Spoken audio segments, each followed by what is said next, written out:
Bonjour chers élèves et soyez les bienvenus à cette nouvelle séquence didactique du domaine d'apprentissage des sciences dans le sous-domaine de mathématiques. Aujourd'hui, en maths, nous allons nous attarder sur la discipline qu'on appelle algèbre. Et la séquence va s'adresser à nos amis de la 8e année de l'éducation de base.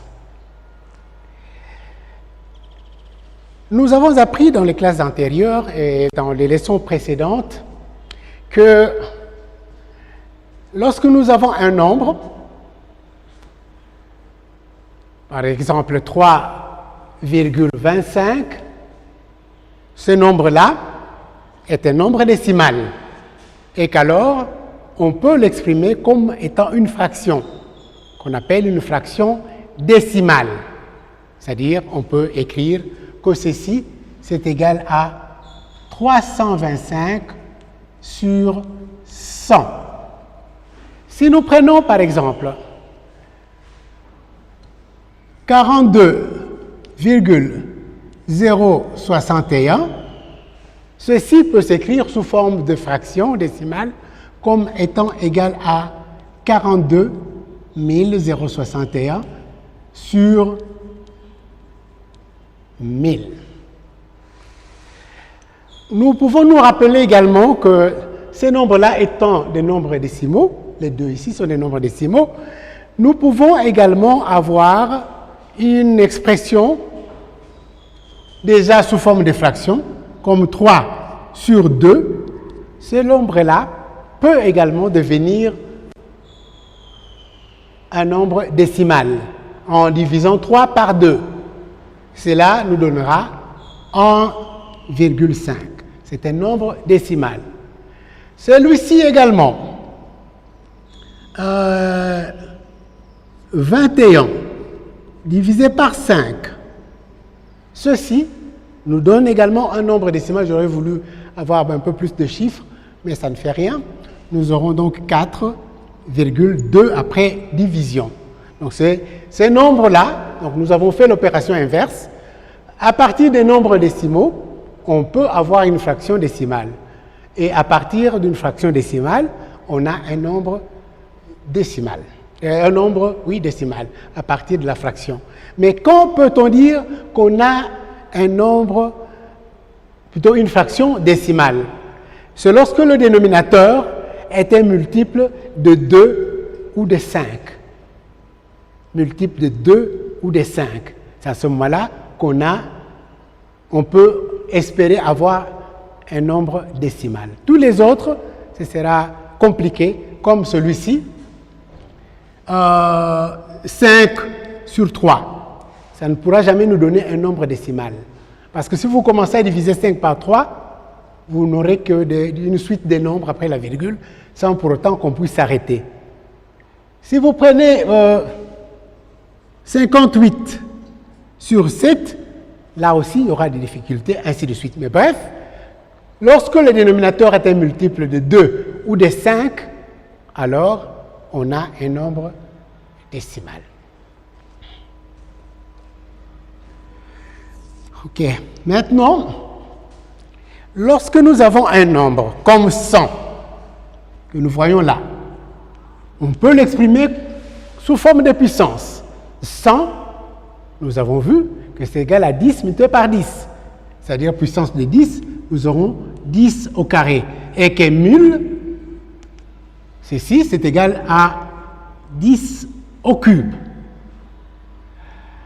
La dernière leçon, il était question des propriétés des logarithmes. Nous avons dit que lorsque nous avons un nombre, par exemple, prenons toujours le 10, exposant 7 sur 10 exposant 4, ceci c'est égal à 10 exposant 7 moins 4. Mais si par exemple nous avons 1 sur 10 exposant 8, par exemple, comment on va l'exprimer de cette manière-là? Alors là, il faudra qu'on se rappelle que 1 peut s'exprimer comme étant la puissance exposant 0 de n'importe quel nombre. Et comme nous avons dit ici, nous pouvons donc écrire que ceci, c'est égal à 10 exposant 0, puisqu'on a dit que c'est toujours égal à 1, sur 10 exposant 8. C'est-à-dire ceci, c'est égal à, en appliquant le principe ici, on aura 10 exposant 0 moins 8, c'est-à-dire égal à 10 exposant moins 8. Plus simplement, lorsque nous aurons 1 sur 10 exposant 15, n'hésitez pas, ceci c'est égal à 10 exposant moins 15. Voilà ce que nous obtenons à ce moment-là. Alors, revenons à un nombre décimal donné, comme celui-là. Comment on va exprimer ce nombre-là, son écriture scientifique? On va y arriver, mais c'est la leçon du jour, l'écriture scientifique d'un nombre. Comment on va écrire un nombre décimal? Quelle sera son écriture scientifique? Revenons à l'exemple que nous avons eu avant. 42,061.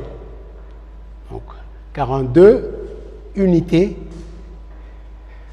61 millième. Nous avons dit que ceci peut s'écrire 42 061. 42 061 sur 1000. Et que 1000, nous l'avons vu également, c'est 10 exposant 3. Donc 42 061 sur 10 exposant 3. Mais on vient de voir maintenant qu'un nombre, un exposant qui est au dénominateur, monte au numérateur, il doit changer de signe dans son exposant. Donc ceci, c'est égal à 42 061 multiplié par 10 exposant moins 3. Voilà comment on va écrire ce nombre-là. On compte le nombre de chiffres après la virgule. Il y en a 3. Voilà la raison pour laquelle nous avons 10 exposant moins 3. Prenons 52,23, ce nombre décimal-là. Là aussi, c'est assez aisé maintenant, puisque nous pouvons écrire 52 425 sur 100, avec 100 qui est égal à 10 exposant 2, 10 au carré, et cela va s'écrire 52 425 multiplié par 10 exposant moins 2. Ça, c'est comme cela que n'importe quel nombre peut s'écrire. Mais il n'est pas question, puisque même le nombre que nous avons ici, le nombre 53 000, ce nombre-là est aussi un nombre décimal. 53 000 est aussi un nombre décimal. Sauf qu'après la virgule, nous avons 0. C'est pourquoi on ne l'écrit pas.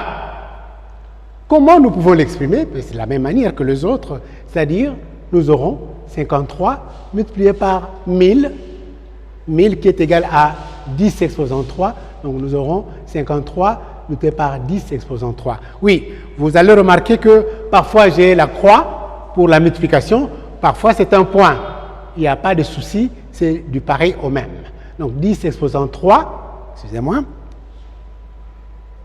on peut mettre la multiplication, le signe de multiplication, ou le point pour indiquer que c'est la multiplication. Maintenant, quelle est l'écriture scientifique qui est acceptée? C'est de prendre le nombre qui est là, mais sauf que, parce que jusque-là, nous prenons tous les nombres significatifs. Par exemple, ici, 53, on prend tout le monde. Ici, nous prenons tous les chiffres significatifs, nous les mettons. 52 425. Mais maintenant, pour l'écriture scientifique, nous ne retenons qu'un seul nombre avant la virgule. L'unité. Ainsi, par exemple, si vous avez 4,3, ce nombre-là, il est déjà suffisamment bien écrit avec l'écriture scientifique, parce que là, on me multiplie par 10 exposant 0. Par contre, si nous prenons 344, prenons ceci 34,45 par exemple. Ce que nous venons de voir, c'est que il faudra écrire 3445 multiplié par 10 exposant 2. Et maintenant, ici, avec l'écriture scientifique, nous n'avons qu'un seul élément, un seul chiffre sur le rang d'unité. On doit écrire 3 virgules. Donc, on a reculé. Au lieu d'avoir seulement 10 exposant moins 2, mais attention, puisque nous allons jusque-là, nous aurons 3,445 mais multiplié par 10 exposant, puisqu'ici, on a reculé seulement d'un rang, ce sera 10 exposant moins 1. On recule d'un... Non, exposant 1, qu'est-ce que je dis? Plus 1, puisque c'est juste d'un rang qu'on a reculé. Il faut qu'on donne un autre exemple qui sera plus parlant. 0,852. Normalement, si nous prenons l'écriture d'avant, nous aurons 852 multiplié par 10 exposant 1, 2, 3, moins 3. Mais maintenant, nous devons revenir de 2 rangs pour avoir 8,52. Alors, puisqu'on est revenu à gauche, on aura multiplié par 10 exposant moins 1. On est revenu de l'autre côté, donc ce sera 10 exposant moins 1 seulement. Bien, nous revenons seulement jusqu'à ces niveaux-là.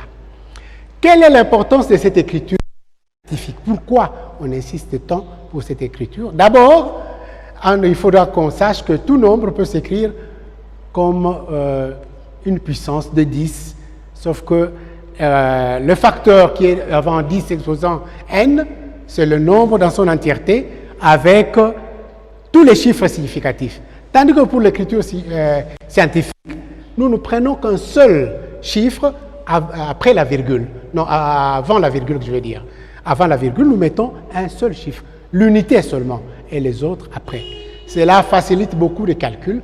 C'est comme cela qu'on va vous donner, par exemple, pour l'électron, vous verrez, c'est écrit 1,6 multiplié par 10 exposant moins 19.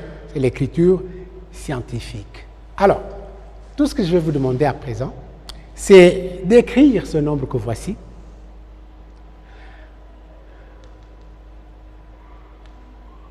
Ou plutôt, donner simplement l'écriture scientifique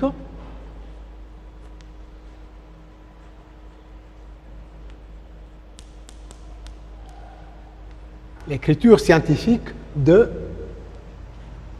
Wow. D'abord,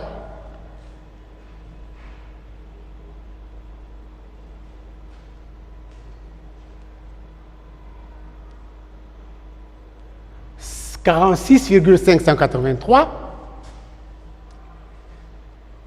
0,032 et 4, l'écriture scientifique, n'oubliez pas qu'on a un chiffre avant la virgule. À vous de savoir ce que ça va devenir comme 10 exposant combien. Alors, troisièmement, 5,42. L'écriture scientifique de cela, ce sera égal à quoi? Sur ce, nous avons terminé notre leçon, particulièrement courte, parce que la matière ici n'est pas très abondante, mais elle va vous servir dans l'avenir, parce que ces écritures-là, on les rencontre pratiquement dans tout ce qu'il y a comme valeur infiniment petit. Souvent, on note de cette manière-là pour vous permettre d'avoir l'expression simplifiée. Si vous voulez me contacter, et d'ailleurs, lorsqu'il sera question de me remettre ces petits devoirs, ces petits travaux, puisque c'est ça notre petit travail, le devoir à domicile, vous allez me contacter au plus 243 81 78 20 154. Ou encore, au plus 243, 81, 41, 86, 960. Ceci, c'est lorsque vous avez besoin juste d'un SMS. Là, si vous voulez aller au-delà avec le WhatsApp, c'est ici. Tandis que mon adresse mail, c'est pacajacques@gmail.com. Et ici, n'oubliez surtout pas le PH. Sinon, cela ne me parviendra jamais. En ce qui me concerne, vous avez deviné, le nom, c'est Pacajacques. Pacajacques. Et remarquez que je suis toujours au pluriel, Jacques. Vous pouvez d'ailleurs, à ce moment, pendant que j'y pense, vous ajoutez ceci, 643 et 9. Voilà, ce nombre-là aussi, vous le prenez à l'écriture scientifique. Nous avons ainsi terminé la séquence d'aujourd'hui.